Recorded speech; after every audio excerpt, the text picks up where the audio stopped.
What's good, people? It's about that time to randomly relate, reverse rants, no hate.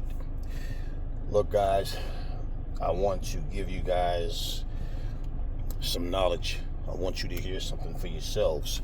And I want to say to people, it should not matter where you're from. As a human being, we all should know right from wrong. We should all understand that racism, hate, all that kind of stuff is not tolerated. It's not a good thing, and there's no, we have the right to express ourselves. There's things you shouldn't say. There's things you should keep to yourself. Okay? You should keep to yourself. Not sit here and run your mouth. People do things to be offensive purposely, spitefully. People think that their feces is really flowers. Yeah, you have people that think that you're beneath them. And a whole lot of you go around applauding and clapping for people who can care less about you. You see what just happened with Hulk Hogan, right? Yeah, I didn't watch the video, but I saw an article about Hulk Hogan just received $140 million or something like that, and his ex-wife is angry, and I just smirked at that like, whatever, just another story. Didn't even get into it.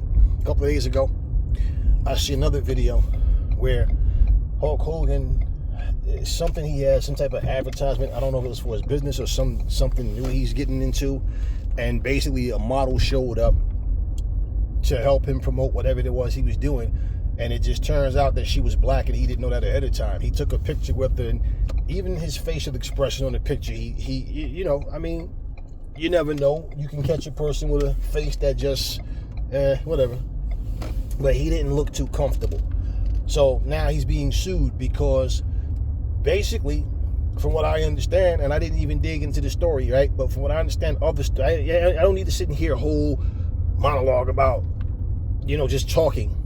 I understood the gist of it. So in other words, you got the job until I realized that she's black. Now all of a sudden, she got called and told she no longer had the job. Okay.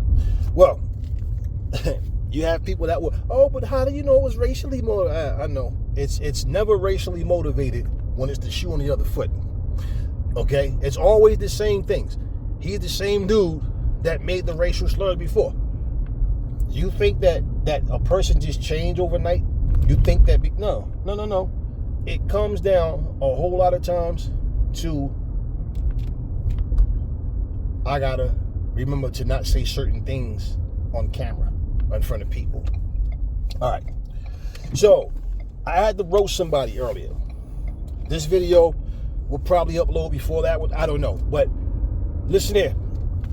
I don't know your brother. But sometimes you got to give out tough love. So I had to fuck you all the way up in that video. Okay? Just like when you got brothers and sisters, sometimes you got to fuck your brothers up to get their attention. Now that I got your attention, I'm going to explain to you why I kicked your ass type of situation, because they just hard-headed and just blah, blah, and just do the wrong things. Let me explain something to you. You either with me or you against me. And I'm going to explain this. I don't need yes men and yes women. I don't want that. I don't respect that. But what I don't want is someone questioning my integrity and my honesty, okay?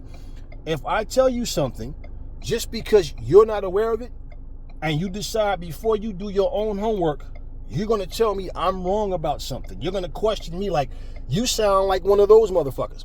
Especially when you look at what I'm defending and what I'm standing up for. And for you to try to come out and try to dispute something I'm saying when you clearly don't know what you're talking about. Okay, if that video, which I doubt that it's fully uploaded by now, but if you haven't seen it by now, when you do, I'm going to show you what you never was taught. That's always been there.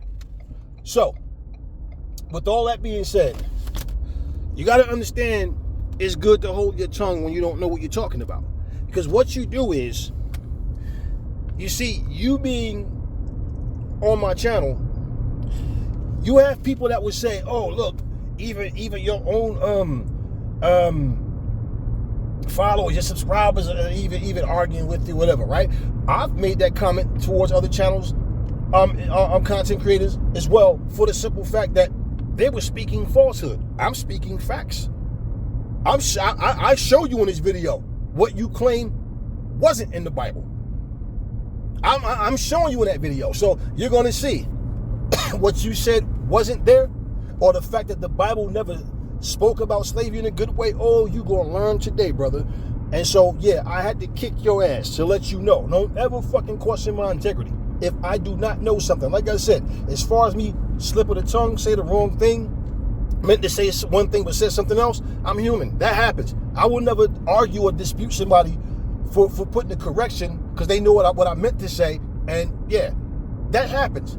But for you to tell me something that I studied for years of my life, and if you study, okay, if you consider yourself studying and you don't know that stuff is in there, okay. Yeah. So once again, when you hear me say I wish people would really read and understand their Bible and their Quran, it's because there's a lot of shit in there that if you tried to do that shit right now, you'd go to jail. You'd have people looking for you. But because the Bible or the Quran says it, you're going to do it. And if you can't do it because you know you'll go to jail, then okay, shut up, because your faith in what you believe in is not as strong. Because if God say it, well, who's a judge? Who's a police officer? Who's a prosecutor? Who's anybody to tell you can't do it? God said do it. Okay? And this is why I tell you guys, my mom, my dad, my grandmother, I watched my family suffer because of their belief. I watched divorces happen in my family because of their faith, their belief. And yes, because of their faith and belief in a book. Oh yeah. Oh yeah. I saw a minister stand up there in church one time and just disrespected his wife for no reason. Who's here to see Jesus today? If you're here to see Jesus, say amen. And you know they all say amen, amen. Let the church say amen. Yeah. I told my wife this morning, baby, with or without you, I'm going to see Jesus. So it's obvious they had some words that morning. What is that to bring to the church? Whose business is that? It's between you and your wife, right? Yeah, these type of little things that people say and do and throw these shots. I want to show God, because I'm in God's house right now too, and I want to show God that I'm all about him. Yeah, I'm going to disrespect my wife for what?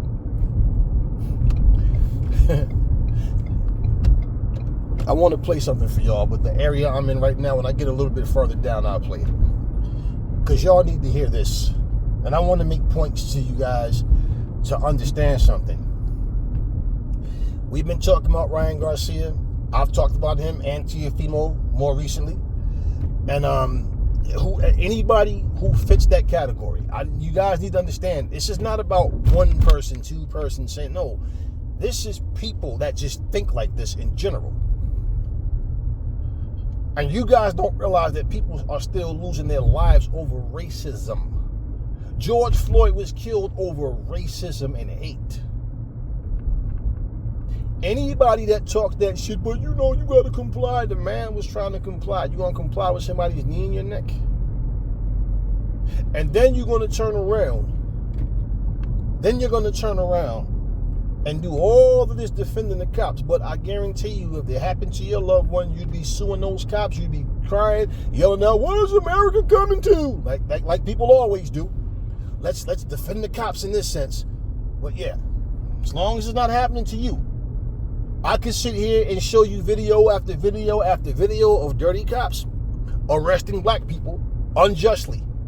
Just like I showed you, you see in the video where that word unjustly comes up. Okay, and how it refers to slaves and their loyalty to their slave masters and all of that. But they're black. Okay, so you're gonna tell me I'm gonna get arrested? Right here on YouTube, on these police shows that they show. Yeah, police officers. I'm gonna get arrested because I punched a nigger in the face? Oh my God, come on. It's one less nigger to deal with. Yeah, all of this stuff that people act like they don't see. And then when we stand up for ourselves, all of a sudden we're angry black people that's always asking. No, we're not asking you for anything. Yeah. And this is why when you have people that come from another country that come here, I've had people tell me, I remember I was 16 years old. I used to work at Montclair State College. I was 16 working in dietary on the weekends. And I remember there were students telling me how they had deans and professors telling them, don't hook up with these black Americans when you come here. They'll bring you down. these people are like lower than animals. They make babies they can't take care of. They have multiple sex partners with babies from different people, and they're lazy, and this, they run down their neighborhoods. Now, for every person that actually lived that way, black, white, whatever, okay, it's funny how it's only brought up about one group of people, but they group you all together like we're all the same. I don't play ass kisser for anyone. So every time people would run their mouths and say things, and I'm just like, wow. So and the thing is, when they told me that, I heard that from several other people who I didn't even know heard say the same things, and it got to the point where some years and years later, I remember seeing a show on TV, and these actual students, African students, was saying what these deans and professors were telling them about black Americans and all, and I'm like, wow. Question: what do you think these same people say about foreigners to this country? They come here and take our jobs. They come here, bring their goddamn families here. They send money back home, build these nice big houses with American-made money, and they don't appreciate us, and blah, blah, blah, blah, blah. Yeah. So you're not special. They don't actually like you. When they see that you're a yes man or a yes woman, and you feel like you're indebted to them, whoever they may be, okay? This is the agenda. If I can take you, like let's say if I went to a country, I'm holding babies that's starving, that's hungry, and I'm talking about how 10 cents a day can feed a hungry child. I don't want to see people live like that, right? But ain't this some shit when you got the same situations happening and people say right here in America, if anybody in America is living like that, they want to be. Aren't you the same lady I saw cursing out somebody in the supermarket because the loaf of bread was high priced, and you think that they're charging too much, and you blaming the goddamn cashier? You can't even know, you bitching about the price of a loaf of bread, but you're claiming anybody's homeless wannabe. So you have people that go through all types of shit. The job market is not supportive of what they went to school for. Some people didn't go to college or whatever it may be. But bottom line is, the cost of living goes up. Things get tough, and your own countrymen don't support you. Your own countrymen turn their backs on you, look down on you. What do you think a person feels like when these things happen? I'm about to pause because I'm about to roll up here and get some gas and hop back in. But what do you think that does to a person's psyche? You live in a country where, depending on your skin tone, that will determine how you're treated. Huh? What do you think that does to a person? You don't feel like, Muhammad Ali, all these people, they went through this. And when I tell you stories about like what my dad told me when he was coming up, it's not like I didn't face racism and we didn't, our generation did too. And at the same time, the less power these people had to do things the way they were doing, there's a certain degree of it that we didn't have to deal with. But we still dealt with it, and we're still dealing with it. So when people act like racism is dead, it's just people saying it. I heard Morgan Freeman say, a person was interviewing him and asked him, how do you deal with racism? Easy. You don't talk about it. Don't talk about it. Morgan Freeman is saying what he say in the sense of, like when I say, when you feed something, it grows. But if you let it die, you don't feed it, it dies. That's the logic that he's trying to implement there. That's what he's saying. Yeah, just let it, don't talk about it. The less you talk about something, it's not on people's minds. But the reality is, racism isn't in that category. It's just not. So anytime you see anything and it looks like black people and white people in this country are standing together, do you know how small those numbers are compared to the amount of people who are taught? And this shit comes from home. Because the parents tell the kids who and who not to be around. This is not something that these kids want. This is the parent telling people don't be around those kind of people, or these people are this and that, and they bring you down. And you got to understand, when you don't talk about something, it's just like, okay, put yourself in this situation. If you're in a relationship and your significant other is doing something that you don't like, if they're not stopping it, But for whatever reason, maybe you think if you say something, they're going to get argumentative. Whatever reason, you don't say anything. Do you expect anything to stop if you don't speak up? Now, what if they stop doing it, but they only stop doing it because they don't want to hear your mouth? They stop because they just feel like, you know what, this motherfucker gonna be running his mouth. So whatever. It could be the way they dress, the way they act around certain people. They might be flirtatious or do inappropriate things, but they're only stopping just to shut you up. Would you be happy with that? They don't see the wrong in what they're doing. They don't see in what they're doing is making you feel uncomfortable or hurting your feelings. So does it help for you to just be quiet and just endure it? Because that's exactly what will happen with racism. And no matter how much you stand up to it, it's not stopping. But slowly, little by little, certain laws change and certain things. But people, that doesn't change people's hearts. There's people that don't want these things to stop. So I'm going to pause this real quick, and I'll be right back. All right. So I want you guys to listen to Reggie Jackson. You remember the former baseball player? New York Yankees, Oakland A's. Okay. Well, I want you to hear what he has to say. And I want you to think about this.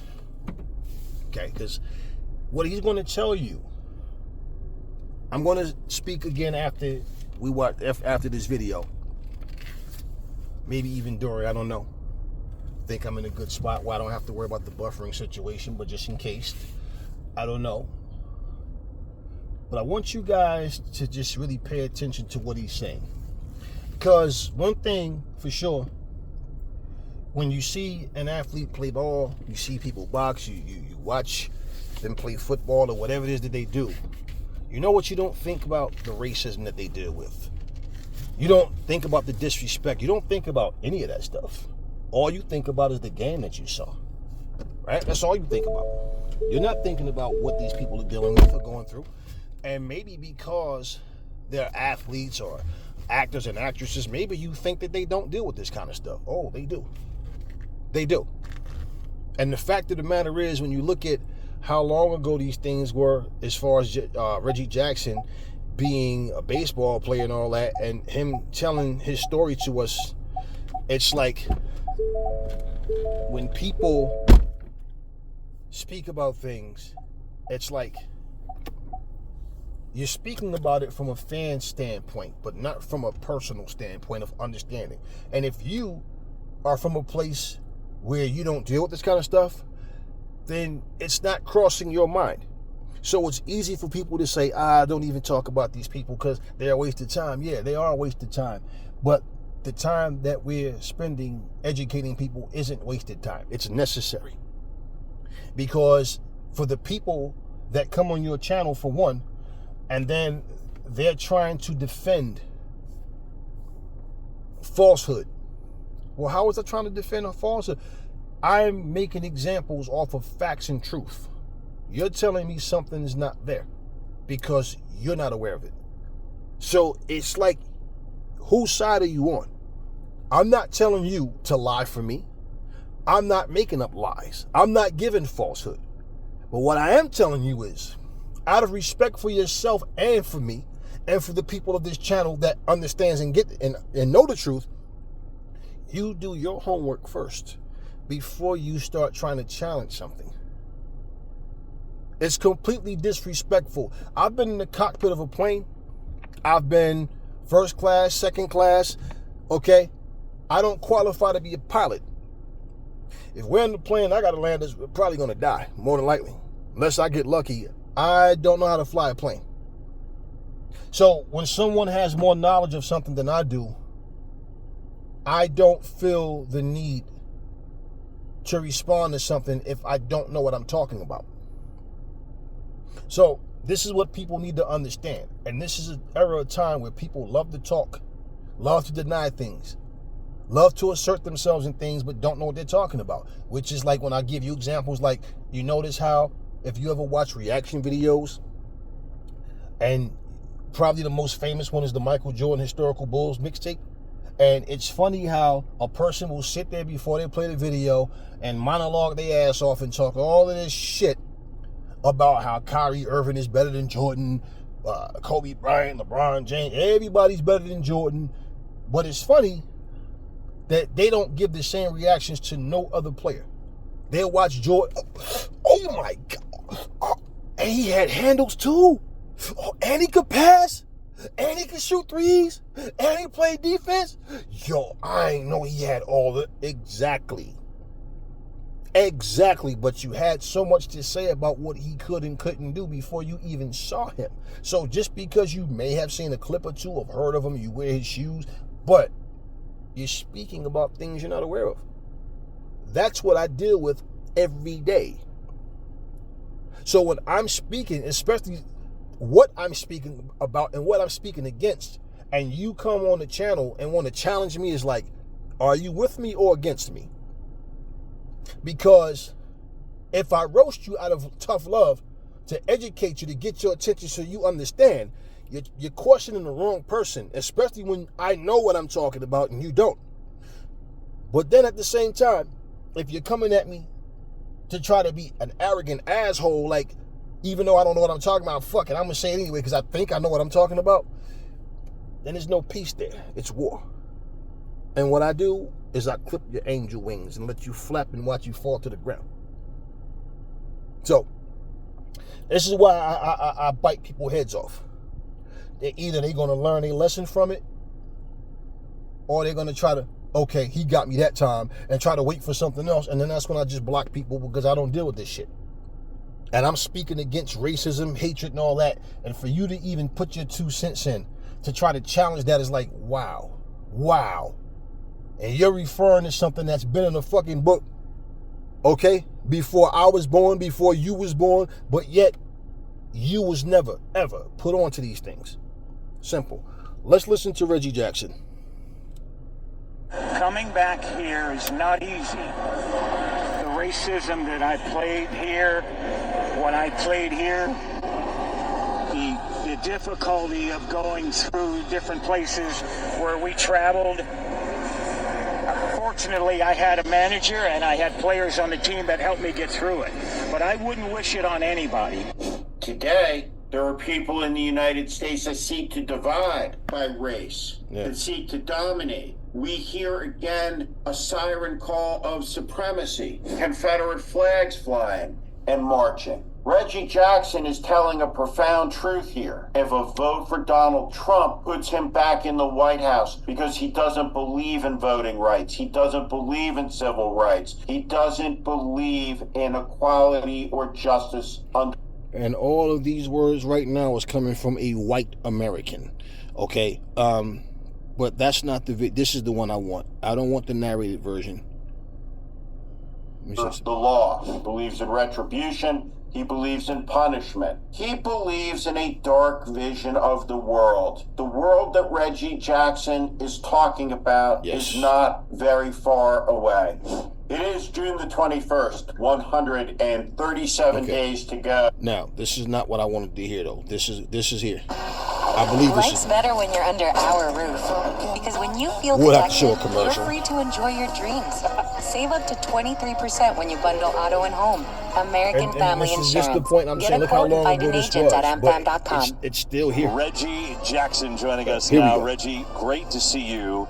And, you know, on a week that we remember in honor of Willie Mays, I just wanted to point out for maybe the non-baseball fan watching tonight, wanted to thank Barry Bonds for joining us because Willie was his godfather, and they were so close, and he was emotional. So it was hard for him to come up here and do that, and we appreciate that. I thought it was so great. But let's ask you, Reggie, just I know a little hard to hear here with all the music and noise going on. What did Willie Mays mean to you?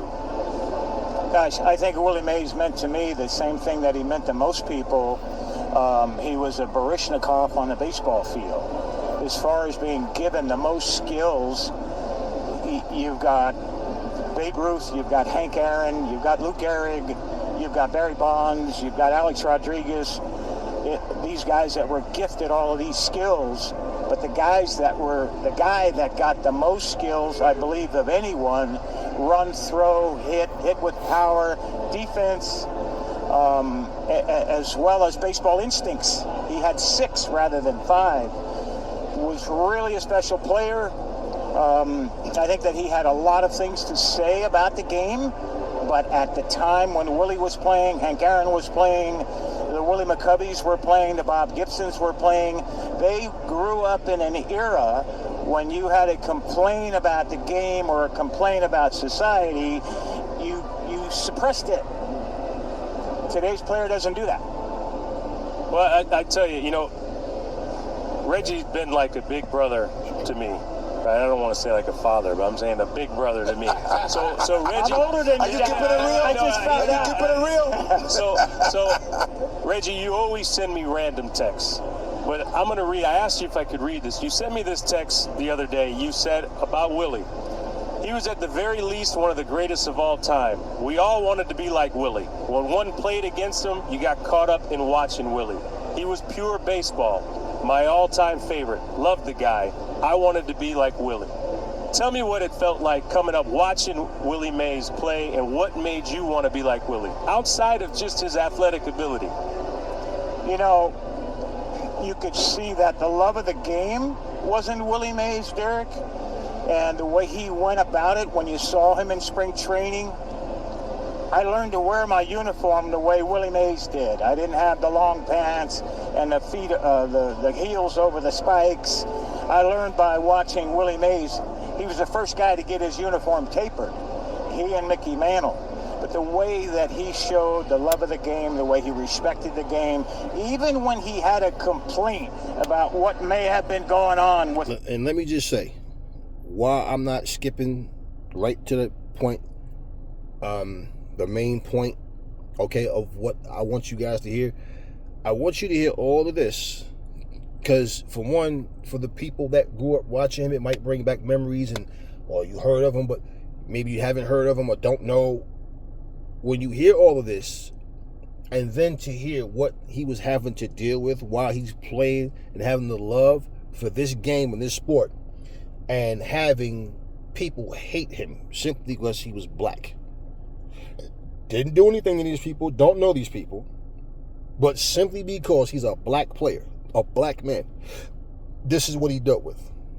And then we had some assholes who turns around and want to be racist and open about it, like saying, fuck you punk ass niggas, what y'all gonna do about it? Yeah, I said it. And then he's standing there shaking hands with Teofimo, who has on a shirt that has Martin Luther King on it. Like, and that's why I'm like, is he trying to be an asshole on purpose or some shit?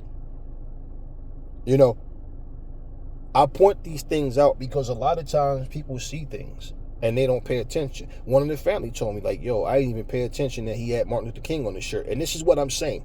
I pay attention to shit. Okay, and that's just what I'm saying. If I sat here, just think about something. Just think about something.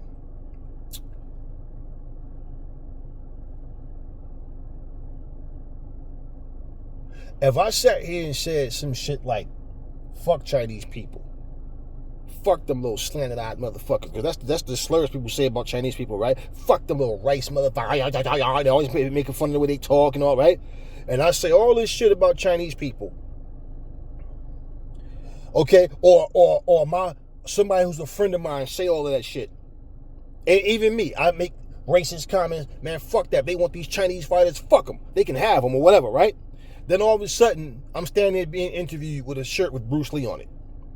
You wouldn't think I was being an ass. You even if you not being Chinese, you don't think Chinese people would know? Like, they wouldn't, oh, this guy's trying to be an asshole. I'm sitting here disrespecting Chinese people, but then I'm going to sit here and wear a shirt with Bruce Lee on it. Just saying.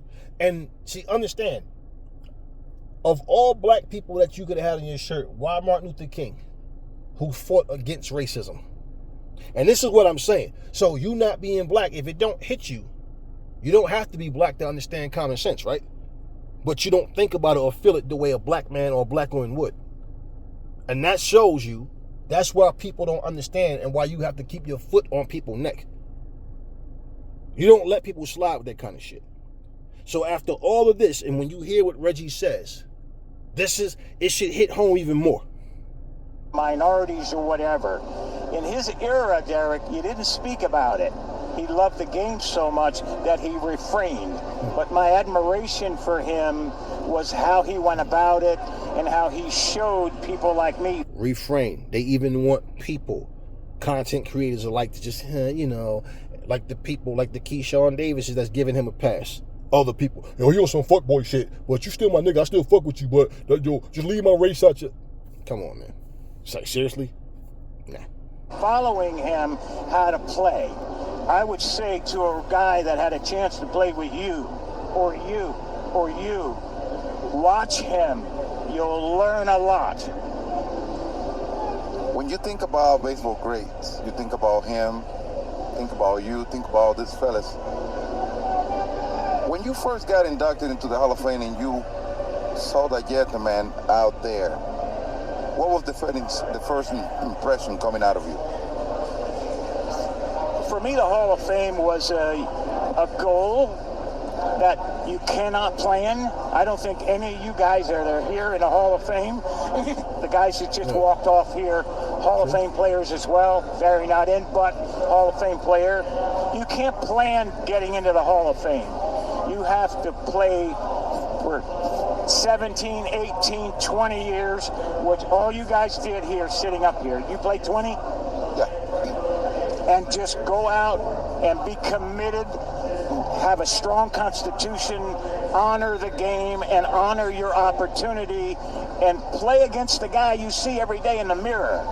You got to play against that guy and honor the gifts God gave him, the guy that you look in the mirror. That's your responsibility. That's how you get into the Hall of Fame. You can't plan it. No, you don't plan it. Reggie, the baton has been passed for over a century here. We've been talking earlier about if it wasn't for the Willie Mays, the Jackie Robinson, the Reggie Jacksons, the three of us wouldn't have an opportunity to play.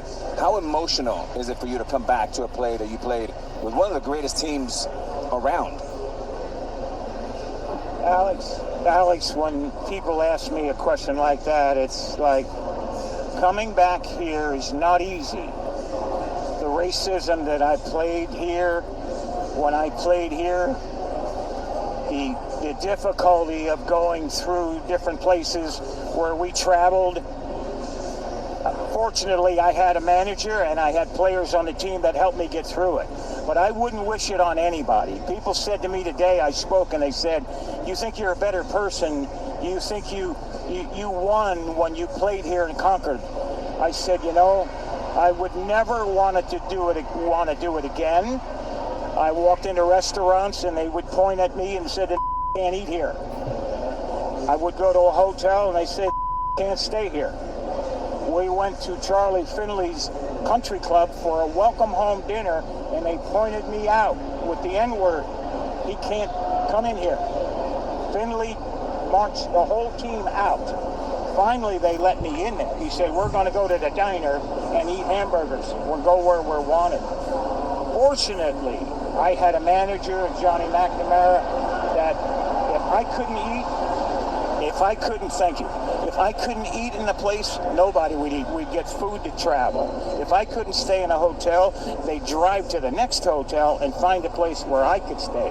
Had it not been for Raleigh Fingers, Johnny McNamara, Dave Duncan, Joe and Sharon Rudy, I slept on their couch 3-4 nights a week for about a month and a half. Finally, they were threatened that they would burn our apartment complex down unless I got out. I wouldn't wish it on anyone. The year I came here, Bo Connor was the sheriff the year before. And they took minor league baseball out of here because in 1963, the Klan murdered 4 black girls, children, in 11, 12, 14 years old at a church here and never got indicted. They were from the Klan. Life magazine did a story on them like they were being honored. I wouldn't wish it on anyone. At the same time, had it not been for my white friends, had it not been for a white manager, and Rudy, Fingers, and Duncan, and Lee Myers, I would have never made it. I was too physically violent.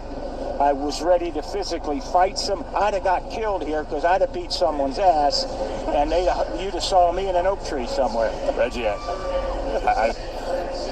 can't even imagine. It's awful you had to go through that, but appreciate you sharing the rawness and the honesty of it with our audience. I mean, really, we love you, Reg. Yeah, thank you. Quick history lesson right there. That's a great history lesson. Reggie Jackson telling us all about it, preaching. Wow, that's unbelievable. That's not preaching, that's just speaking the truth. See, listen at what this man said.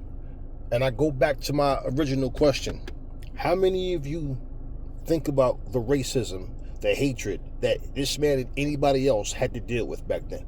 Not because you did anything to anybody, nothing, just simply because of your skin color, your nationality. And you hear this man talking about how the KKK killed 4 little black girls. None of them did any jail time, and they made heroes out of them.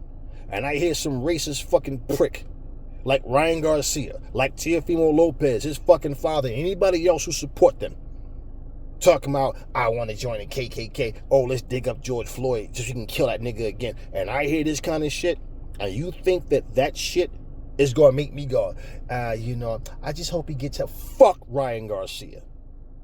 Fuck him. My dad tell me stories about how in Dublin, Georgia, they could not go in certain places. They had to drink from certain water fountains.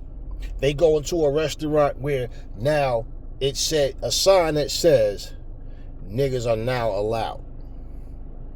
Wow, niggers are now allowed. But you couldn't sit down. My father would tell them, no, they would tell you, you had to go stand over there and face the wall. Go over yonder and face the wall, boy. So you couldn't sit down with the white people. You had to go and stand against the wall and eat. They had no other restaurants. Blacks owned nothing. So it was either, no matter where you went, you was going to get the same treatment. Or maybe go to a supermarket, try to get some cold cuts or something, make a sandwich or something. But you understand what I'm saying? They deal with all of this shit. My father tell me stories like, they used to, hey nigga, come here. Hey boy. They used to sit there, oh, a lot of coons out here today. All the spiteful racial slurs. So, for me, to hear my father, I never met my grandfathers, neither one of them. One grandmother I grew up with, my mom's mother, and my father's mom, I only seen her in person 2 times my whole life. Everything else was over the phone because we were in New Jersey. They were all the way in Georgia. So, and I could only go there if my family went down there at the time. I was a kid. But at the same time, what I'm telling you guys, for me to hear these kind of stories and see that shit hits me, man. Some of you guys, like I said before, cry over movies. That's not even real. But stuff like that just the thought of what people went through and the way I love my mom or my dad, if you say some shit like that in front of me, I know what I'm going to do to you. You understand what I'm saying? But this was a time where they're just dealing with that. And I know the racism I've dealt with and we still deal with. And they hear this piece of shit say something like that. And because he got some fucking black bodyguard, that's supposed to mean something to me? That's right, nigga. You the house nigga. You keep these field niggas off of me. That's all that is. Like that makes him a good person because he hired a black person as security. But he got so much mouth. And let me explain something to you, black security guard. If you're ever with Ryan Garcia and you get attacked by some black brothers because you trying to defend this racist, well, it's your job and what he's paying you to do, but that's all on his head if something happens to you. And the fact of the matter is, I'm pretty sure there's other people you can get a security job with, and you manage to stick with this racist motherfucker. He's talking about your stupid black ass too, and I gotta say it like that because that's what he is. You think he care about you? You think he care, oh, this nigga's different? And these people have, well, yo, I'm just all about my money, you know what I'm saying? I ain't friends with do nothing like that. Yeah, I know. But y'all got so much to say. Y'all have so much to say when it come to us. But when it come to anybody else, nah, we're submissive. We sit back. We make every excuse to not go in. Now, that's just a reality. And that's another reason why people feel so powerful and so confident they can talk shit about us, because they don't see no unity amongst us. So we are outnumbered by people that's not even from this country. Why? Because we don't unify. We don't unify. Think about this. And this isn't, listen, I don't have no problem with down-to-earth, good-hearted people. I don't care where you're from. But if you're a scumbag, you're a scumbag. So when I say this, understand where I'm coming from. Do you think, let's just say fucking, if you live in New York, and let's just say you live in an area where you have Mexican people. Motherfucker, and let's say, bottom line, I don't care if they was born here or if they came from Mexico here. But bottom line is, they form a Mexican MS-13 or something or whatever. All right? A group, a Mexican gang. And they can walk all over New York, drive all over New York where there's a whole lot of black people. But they don't feel scared or timid that, nah, man. No, because it's a lot of them. You mean to tell me that in the country you live in, people feel more than comfortable with posseing up, ganging up, grouping up, going to look for black people to kill and challenge to fights? They got you outnumbered because you dummies don't stick together. What are they doing? Sticking together. Even though it's for a bullshit cause, but they're sticking together. Do you think you could go to Mexico and do the same thing? How the fuck could you when you can't even do it in your own country? But yet, all we see is a bunch of stupid, grown-ass people. Yo, nigga, we gotta get high, nigga. Nigga, we gotta get high. Nigga, we gotta meet up and get high, nigga. But, like I said, with Ryan telling y'all that, yo, I sent to the ER, like niggas is mad about people saying the ER, but niggas is sending niggas to the ER and all this shit. Yeah. Who is he talking about? You stupid motherfuckers that will see Ryan and dap him up and act like he didn't say anything. Y'all heard what Reggie Jackson just told y'all? And that's my point. So if you sitting there watching the game, yeah, come on, Reggie, let's get this win. Yeah, you're not thinking about none of this stuff that he went through. And he told that story, he didn't have to. He could have just left that out and talked about what it meant coming back. No, he couldn't, but he couldn't leave it out because he had to be honest about it. See, this is what I'm saying. Like where I'm from, I don't miss it. I miss family. But the area, I don't miss it. And this is where, when I'm speaking about something, I'm not that guy that's going to sit here and allow you to be disrespectful. Not only to me, but to people in general. You've heard me defend the truth in so many different situations. And you can go back in all my videos and you can look when I'm speaking against things. There's people that think you're supposed to be biased because either you're the same nationality or because of someone being a fan of someone. I'm nobody's fan. I don't care what color you are. I'm nobody's fan. If I have a brother, sister, anybody, son, daughter who's competing in something, there's nobody who I'm cheering for over my loved ones. Okay? I like to see Anthony Joshua win. If I have a friend or a loved one that's fighting Anthony Joshua, go knock Anthony Joshua the fuck out. Do you understand? It has nothing to do with dislike or nothing like that. I'm not going to fucking cheer for Anthony Joshua over somebody. I'm not friends with Anthony Joshua. I respect what he does in the ring. I'm not a hateful person. I don't like to deal with bullshit though. I don't put up or accept bullshit. I don't deal with lying motherfuckers that want to sit and make up shit. And so, example, right?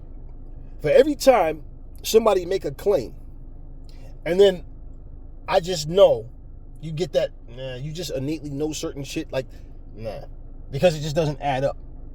Like, if I sat here and told you right now, and if I'm sitting in my car at Sheetz, okay, at the gas station, if I told you right now that I'm in Minnesota, and then all of a sudden, I'm driving, and all of a sudden I tell you 10 minutes later, okay, I'm in Washington, D.C. You know damn well it's going to take me way longer than 10 minutes to get from Minnesota to Washington, right? So you would know something is not right. Okay, maybe he paused the video and then pieced it back together. Like, because there's no way he could make it. You know that something's not right. So my point is, you know, because you got the common sense that I can't get from Minnesota to Washington, D.C. in 10 fucking minutes. So I could be telling you the truth, but that means I have to make 2 separate videos and I have to edit and piece it together and then make it into one.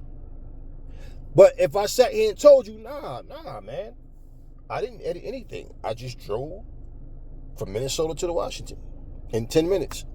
Come on, y'all. You understand what I'm saying? So you know better. So when a person doesn't do the common sense things and you don't believe them, and then it turns out that you was 1,000% right after all of these people got upset with you for not taking sides and lying for a person, do you think I care about that? So the point that I'm making is, I'm a black man that love my black people, love my blackness, but I'm not going to sit up here and make excuses for a liar. A liar will lie on me. Do you not understand that? A dishonest person is not honorable, okay? Will lie on me. So wait till you see this other video where they're telling you in the Bible, even a person that's cruel to you and dishonest, that you're supposed to still be submissive and obedient to them, regardless to what. You know damn well we will not stand for that, right? But then again, if you sitting here taking up for Ryan Garcia and making excuses for him, no, you part of the fucking problem. So I'm not going to dance on no eggshells. I think what Sean Porter said was some soft ass shit. Now, he can get mad at me. I can give a fuck. I'm black just like this motherfucker. But for him to sit up here and make excuse, oh no, I wasn't offended. I think he needs help. You know, because I know him, or I don't know him. Okay, you just contradicted your whole fucking reason right there. You don't know him, yet you do know him. And I know his heart. No. You know, that's like a slave master fucking a slave. And the slave going, he's a good guy. Why you say that? He fucked me. Stupid. He raped you. He took from you. Because you don't want him to, but you don't have no rights. So you have to lay there and allow yourself to be fucked or killed or beaten. And that's the thing. They don't want to kill you. They want to punish you and torture you. Until it strokes their ego to hear you. You're my master. You own me, and that you learn your lesson to never fight against them. Remember on Roots when they was beating him? What's your name, boy? And he kept saying Toby. What's your name, boy? Right?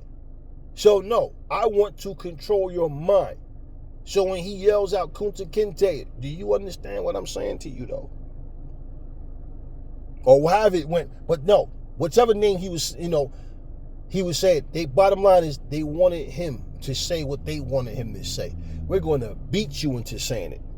Do you understand what I'm saying to you? If you disagree with the way I see things, I will beat your black nigga ass. You don't have the right to tell me I'm wrong. You don't have the right to think I'm wrong. Do you understand that? And I hear this racist piece of shit talking, and I'm supposed to feel some kind of way because fuck him and his mental health. Fuck him. This man DMing Clarissa Shields, a black sister of ours, telling her all this bullshit. Oh, I know you was raped by your father and all this and that. Yet he's sitting up here talking about mental health issues and he want to save the kids. So my point is, what would he say? What would he say if a little kid that he claimed he's trying to save asked him, Ryan, why did you say those things? Huh? So am I supposed to be like you? Do you want me to hate black? Do you want me to hate these niggas too? What are you going to say, no?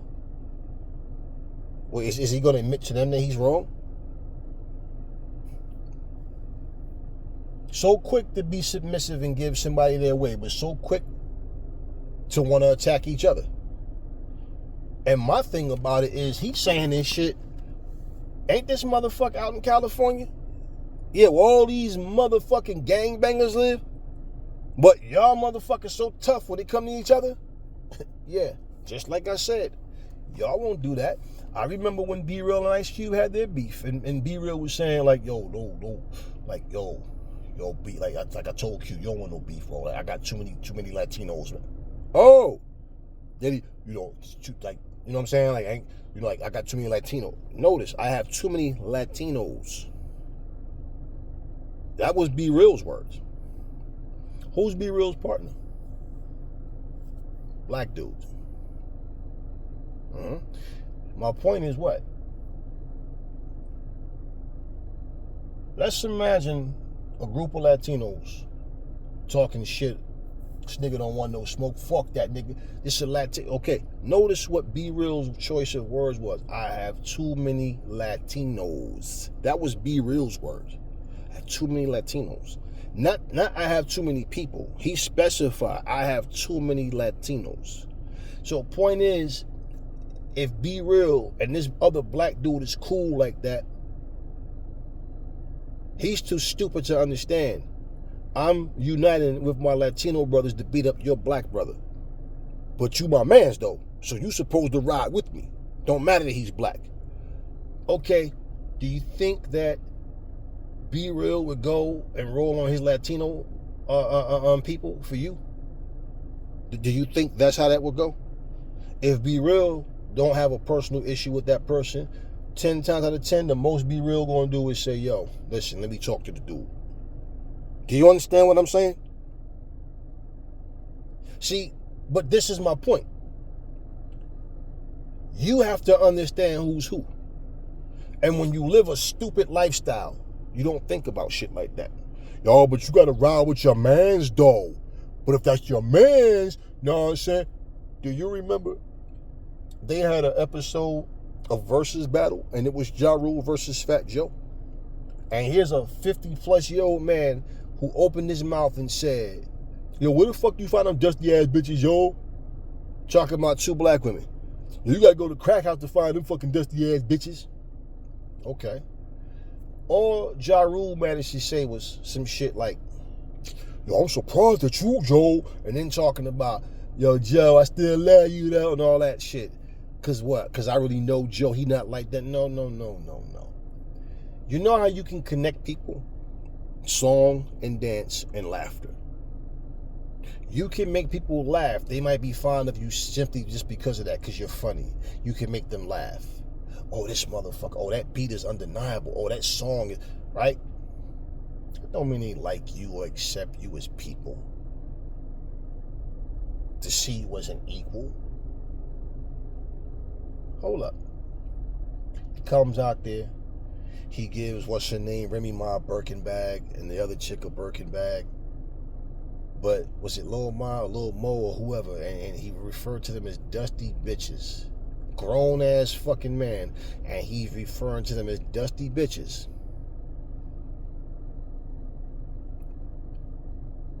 Let Ja Rule call Jennifer Lopez a dusty bitch. And see if Fat Joe didn't have a different mentality towards him. Now I guarantee you, I guarantee you, when I was a kid, I remember people used to be outside breakdancing. Used to go to this low empty parking lot. Used to come out there with the cardboard. Remember when Menudo was hot? Yeah, and they would come out there. Remember the Jets? When Crush on You was big and all that? Yeah, Lisa. You know, Vanity, Sheila E. Everybody. We all just jammed the music. We ain't give a fuck about, remember that song Jam on it and all that? We little kid. We don't give a fuck about none of that shit. But then you start to see things as you get older, like who's who. Because it's a difference with how your parents teach you as well. And what you're willing to accept. So, what I'm saying, even in that shit, I noticed, different things people did.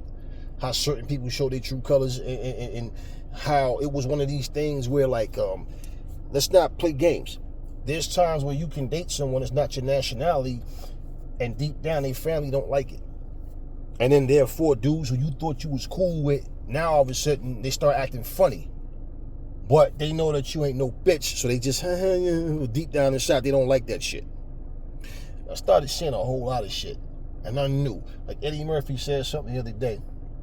You know, he's being interviewed, and let me say this once again, not just black people, but especially black folks. Oh, Eddie played out. Eddie this, Eddie that. Just released the new Beverly Hills Cop, Axel Foley. Went number one released it on Netflix. The shit went number one. I don't know if it's still number one right now, but it came out last week. It went number one about 2 weeks ago. Or whatever. Yeah, about 2 weeks ago now, or whatever. The 3rd, July 3rd, whatever. So anyway, shit went number one. Now leave it up to black folks to try to shit on somebody who's been doing something for a long time. Here's the stupid thing that people will say, and white folks, everybody included. Well, you know, it didn't capture the whole essence of the first one. Stupid motherfucker. Eddie Murphy and the rest of that cast was 20-something years old. He was like 22, 21, 22 when he did Beverly Hills Cop. The man is 63 years old now. It's not like he's some health nut.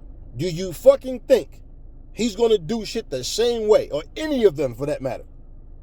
It's not meant to be the same movie. Things change. How did you progress in life? What's changed in your life? What's different? It's a different storyline. It's a different day and time. It's 2024. Those type of movies, you're more likely to capture the essence of something when it's 2-3 years apart, not 40 fucking years later. Like I said, the same way Jim Carrey and the other guy's name when they did the Dumb and Dumber movie. Did you think that they managed to keep the dumb part, which is easy because, okay, it's supposed to be two dumb guys, but it's a whole different movie now. But here go the black ones. Oh, yeah, that's my shit. Jim Carrey's my nigga, yo. Yeah. No. If someone is the guy that you love to hate, then let's jump on that bandwagon. But for the people that criticize Dumb and Dumber, let me say the same thing. Jim Carrey and the other dude were young. These dudes are much older now. So, and not only that, the scripts are going to be different. So, what you do is in your head, imagine what a script should be. No, it's not what you want it to be. It's what they came up with. Okay, we hope you like it. No, nowadays, you see, one of the things I don't like about the internet is this. Everybody wants to be a critic. There was a time, movie came on, you popped your little VCR tape in, oh, let's go to 99-cent video and rent some videos. Boom. Sit back, got your little snack, we chilled and watched the movie. No, now everybody got to critique a movie. Now everybody got to just find something wrong. Everybody, I mean, goddamn, you know what's funny? I used to watch a lot of tech videos. And you know one of the things that I just grew so tired of? All this Samsung versus iPhone shit, right? Why every time a new phone come out, oh, the new Samsung killer, the new iPhone killer? No, nobody's going to kill nobody. Samsung is going to exist.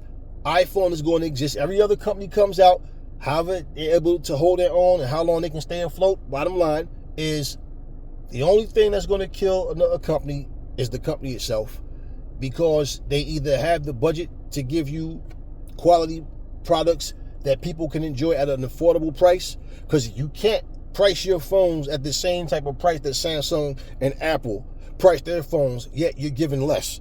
People gonna stick there, fuck you. Now, for the people that always make a video, just listen to the intentions. Why does your videos always have to be labeled some type of killer? The new Galaxy Fold series killer, the new Apple iPad killer. Why can't everybody just coexist? You go through all of this, then you try to tell people why this phone is better and why you like this and why you like that. So, and your bullshit opinion, because you've been going over 2 fucking decades calling another company the killer of an iPhone, the killer of a Samsung, yet Samsung and iPhone is still here. But everything has to be the end of another company just for this company to survive. It's like, man, grow the fuck up. And I'm like, they still making these same lame ass bullshit. You're not going to tell me what's better. You're going to tell me what you like. I watched the tech videos. I said, you know what? How I fix that? I don't really give a fuck about these people telling me what I look at what a product can do. I go straight to Samsung's fucking channel to see what their product is doing.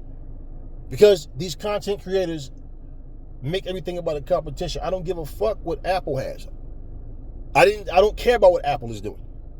I have a Samsung. So if I feel like, okay, they got a new phone out, let me see what they have going on. Do you understand my point? Everything has to be we can't coexist with them. For us to survive, they gotta die. Everything is a problem. For PlayStation to survive, Microsoft has to die. For Microsoft to survive, Nintendo has to die. Everything always has to be somebody trying to put the nail in the coffin on a company. And it's like, what do you gain from that? But my point is, it shows you the mentality of people. They don't understand anything. So when you watch certain things, you have to be careful of what you support. So when I see things like this, it's just like, for people to think that it's okay to walk around making racial slurs and all that. And listen, that's why I'm raw. When I speak, I'm raw. For any one of you so-called men that's backing up Ryan Garcia and Teofimo Lopez talk about the freedom of speech, okay, let me say this. I hope one day you're walking with your little daughter and a motherfucker walk up and say, hey, excuse me, that's your daughter? Yeah, I want to stick my dick in her mouth. I want your daughter to suck my dick and let me nut down her throat. And I want you to stand there and say, hey, thank you, man. I know you're just expressing your freedom of speech and you have a beautiful day. I want to see you react the same fucking way. Because don't fucking say it's different. It's not different. The motherfucker's being disrespectful. And he went beyond just being disrespectful. He's showing you hate, racism, and everything. Digging up a dead man and burying him. You got people who lose their shit and want to argue with people because somebody say Bruce Lee wasn't the best fighter in the world. Are you fucking crazy? Who could beat Bruce? Nobody could beat Bruce. Bruce was this, Bruce was that. What was Bruce Lee's fighting record? Huh? What the fuck was Bruce Lee's fighting record? I don't know. No, you know why you don't know? Because he was not a professional fucking fighter. He created Jeet Kune Do. He studied Kung Fu, okay? Created his own form of martial arts, and he was not a professional fighter. I don't give a fuck about the stories about fights that he had with other, because you use terms like grandmaster and all. I don't care about none of that. He was not a professional fighter. I don't care if it's MMA style, if it's boxing style, kickboxing, Muay Thai, whatever. Professional fighters train to fight. Full contact combat. Not movie stars who just create shit and then have a couple of fights here and there sporadically with some people in the martial arts world. It's not the fucking same. So when you want to say that a fucking actor is the best fighter in the world when he's not a fucking professional fighter because you're a meat rider and been programmed to say this shit, oh, Bruce Lee will knock out Mike Tyson, Ray Leonard, Ray Robinson, Ali, he's too fast, they won't be able to hit him, and you're basing this on what? The only thing you're basing this shit on is movie fighting and your obsession with being a fucking fanboy and being a part of the majority of people that run their mouth. And you're gonna fucking tell me I'm wrong because a motherfucker who's not a professional fighter, but an actor. We all grew up loving Bruce Lee movies. When the fuck have you ever seen Bruce Lee fight? So if I tell you what Mike Tyson can do, it's because I've seen him fight. All of his fights. I never seen Bruce Lee fight nobody. And once again, the only sparring footage of Bruce Lee, the only one, his face is covered in all black, his body is covered in all black, got the mask style hooded suit on, and it's a point system. It's not the same, okay? It's not the fucking same. Points, point. No full contact. Nobody trying to knock each other's teeth out. Nobody trying to break each other's ribs. None of that. It's not that. You think Bruce Lee was training to fight 15-round fights? He's in there sparring, getting punched and getting hit and back and forth. And this, no. It's not the same. It's not the fucking same. Have you ever watched and one basketball and thought in your mind, yo, they better than Jordan and them? Maybe some of you have. You think that these and one guys could go to the NBA and have the same type of success? It's not the same. But because you're such a fanboy on your knees with your mouth open, you don't understand common sense. And in this era of time, y'all hating on, like, yo, grow the fuck up with all this hate talk, stupid. Nobody's hating on nobody to be fucking honest. I mean, it's crazy. Yeah, but I heard people say, I don't care what you heard people fucking say. We hear all the time that fighters are sending sparring partners to the hospital, but then go into the actual fight and then get their ass whooped.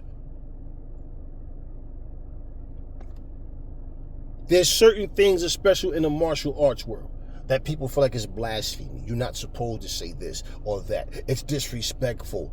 Being a martial artist doesn't mean you're a professional fighter. It's two different fucking things. Now, if you are a martial artist that becomes a professional fighter, that's something different. Now, anybody who don't understand what I'm saying, I tell you what, don't train as a boxer. Just lift weights, go get some abs and all that, do your cardio, your calisthenics, okay? And then shadow box. And then spar here and there, light sparring. And then go in a ring and think that you can fight. And I bet you'll learn real quick then it's a difference with what you're doing and what needs to be done. That's why you even hear the term of being in shape and being in fight shape. But people love to run their mouths and you guys repeat what people tell you without even thinking about what you're repeating. So when someone tries to educate you, oh, they hate. It's like, man, I don't understand how some of y'all are so grown up but so fucking dumb. Grown as men and women, but y'all act like y'all 5 years old. That's why even some of the comments I read, I'm like, sometimes I want to just read, how old are you? You watch a whole fucking video and still wind up responding with some stupid shit. And it's like, pay attention. Learn to listen. Analyze what you're hearing. You guys are like teenagers, man. Do you ever see these videos? Especially when they're having all this men versus feminist shit and all of that. You ever notice how people can never explain themselves?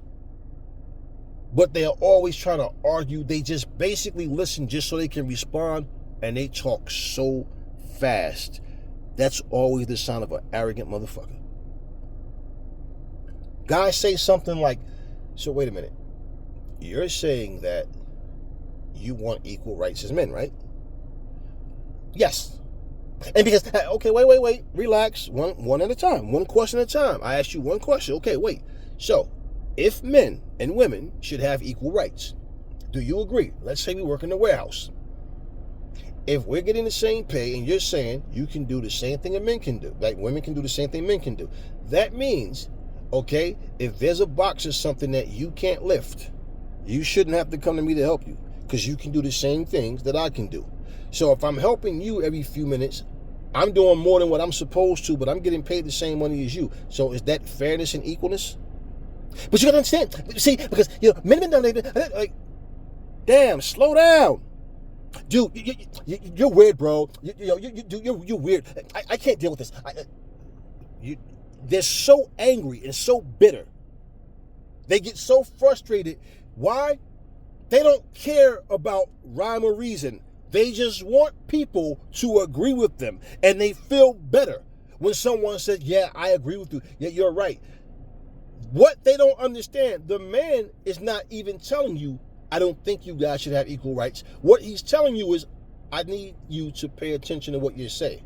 Because if you're saying equal rights means equal pay for doing the same amount of work, how is that fair if I have to help you to do what I don't need help with? How smart do you have to be to understand that? But you always have someone quick to run off at the mouth and want to challenge what's being said because they feel guilty of the way they think. So they take it like, oh, see, you're saying, and I swear to you, I promise you, I've seen video, like the guy sat there, I remember a guy said to a woman, because she was talking about, She just sat here and told this one guy, look, well, for one, you're too short for me. I mean, you're like, what, 5? You're short. So I'm not interested in a guy like you. Now, it's okay for her to disrespect that guy, right? And the other guy, who is, I think he said he's 6'4", he says, okay, so wait, so let me say this to you. He says, you're a big woman. You're not small. What if a guy feel like you're too big? I want a more shapely, more smaller. And she was literally in tears. You see, this is what I mean. I'm gonna. It's like, whoa, wait, what are you crying for? You said I'm fat and that I don't deserve it. Whoa. I never said nothing about what you deserve. I didn't call you fat. I said you're a big woman. You're not. He said, okay, not trying to embarrass you. He says, your size what? 16? Yeah, see, you're calling me fat. I mean, like, her insecurity, she's so fucked up and insecure, she's blaming him for how she felt about herself. He said, wait, listen, you just sat here and say he's too short. He's not your cup of tea. It's okay for you to disrespect him. Well, all I'm saying to you is, men, there's men out there that don't want you because you might see a man and feel like, nah, I don't like him. I like him slim.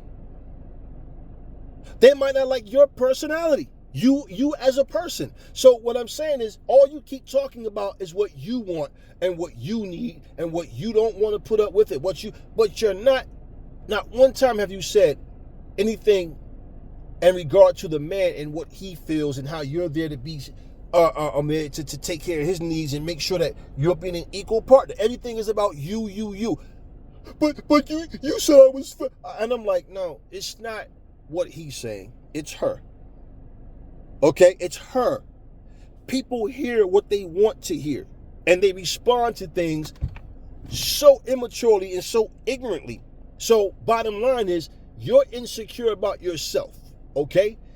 Like I said before, it's called self-esteem, not somebody else's esteem, your neighbor's esteem, your brother's esteem, your best friend's esteem. It's self-esteem.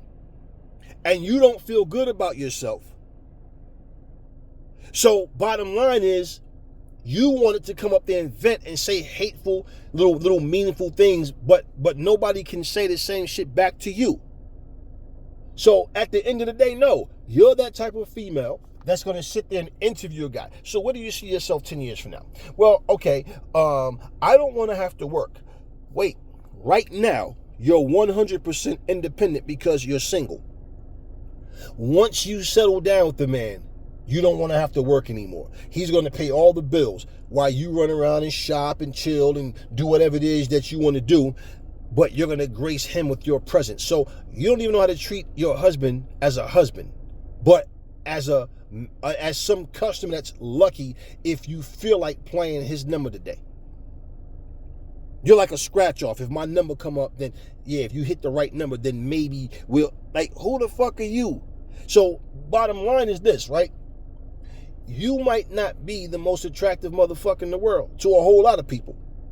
But in your mind, you want to be seen as perfect, but you want to tell other people they're not attractive to you.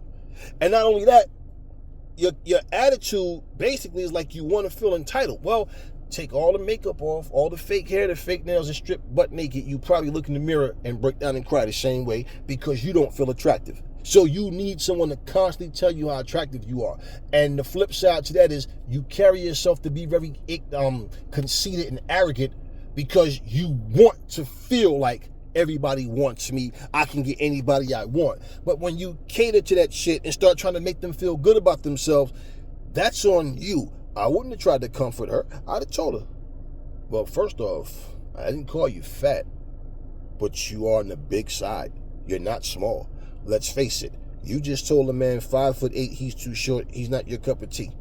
So it's okay for you to be disrespectful to him, and you have to feel like you were being disrespectful to him by saying that, because I'm telling you, you're on the big side.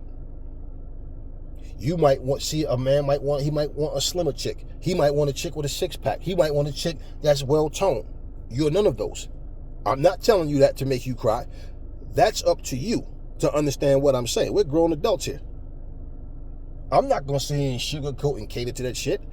Clearly, here's a woman that thinks she's better than everybody. Her shit doesn't stink, and she can get whoever she wants. that mentality. That's part of the problem of what I'm saying. We try to cater to people that have bad intentions, that feel entitled and feel like you're not good enough for them.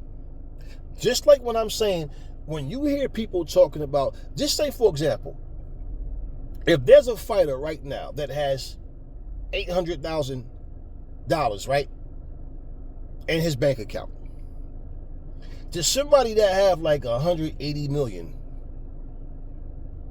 they'll tell that dude with 300 grand, nigga, you broke. Nigga, 300 grand. Nigga, I had that when I was a motherfucking teenager. You broke ass nigga. Okay, if they're calling someone that has $300,000 in their bank broke, and you probably got about $1,500 in your bank account maybe, and you need that just in case your car break down or something like that, you don't think that they're talking about you too? I don't care what your nationality is. You don't think they're talking about you too? Because you don't even have close to 800,000 in your bank account. 300,000. You don't even have that in your bank account. So if they consider them broke, what the hell do you think they think about